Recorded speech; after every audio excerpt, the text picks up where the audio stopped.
नमस्कार। प्रादेशिक मौसम केंद्र नई दिल्ली द्वारा दिल्ली एनसीआर के किसानों के लिए मौसम आधारित कृषि सलाह इस प्रकार है। दिल्ली में 30 मार्च को आसमान में आमतौर पर बादल छाए रहेंगे। दोपहर में हल्की से मध्यम बारिश के साथ गरज बिजली और तेज हवाएं चलेंगी, जिनकी गति 30 से 40 किमी प्रति घंटा और 50 किलोमीटर प्रति घंटा तक हो सकती है। शाम से रात तक हल्की बारिश बूंदाबांदी के साथ गरज बिजली और तेज हवाएं चलेंगी, जिनकी गति 20 से 30 किमी प्रति घंटा और 40 किलोमीटर प्रति घंटा तक हो सकती है। 31 मार्च को आसमान में आमतौर पर बादल छाए रहेंगे। दोपहर शाम में हल्की बारिश बूंदाबांदी होगी। 1 अप्रैल को आसमान में आंशिक रूप से बादल छाए रहेंगे।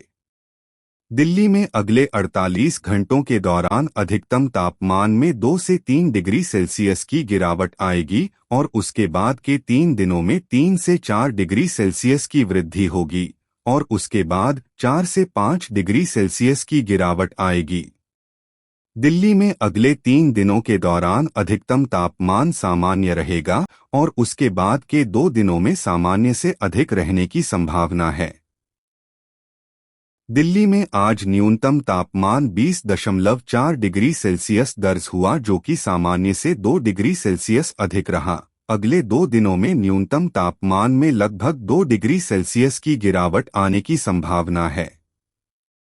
मौसम के पूर्वानुमान को देखते हुए किसानों को सलाह दी जाती है कि किसी प्रकार का छिड़काव न करें तथा खड़ी फसलों व सब्जियों में उचित प्रबंधन रखें। किसान कटी हुई फसलों को बांधकर तथा ढककर रखे, अन्यथा तेज हवा या आंधी से फसल एक खेत से दूसरे खेत में जा सकती है और वर्षा से खराब हो सकती हैं। पूर्ण रूप से पके तोरिया या सरसों की फसल को अतिशीघ्र काट दें। गहाई के बाद फसल अवशेषों को नष्ट कर दें, इससे कीट की संख्या को कम करने में मदद मिलती है। मूंग और उड़द की फसलों की मार्च में बुवाई हेतु किसान किसी प्रमाणित स्रोत से उन्नत बीजों का संग्रह करें। फ्रेंच बीन, सब्जी, लोबिया आदि तथा गर्मी के मौसम वाली मूली की सीधी बुवाई हेतु वर्तमान तापमान अनुकूल है।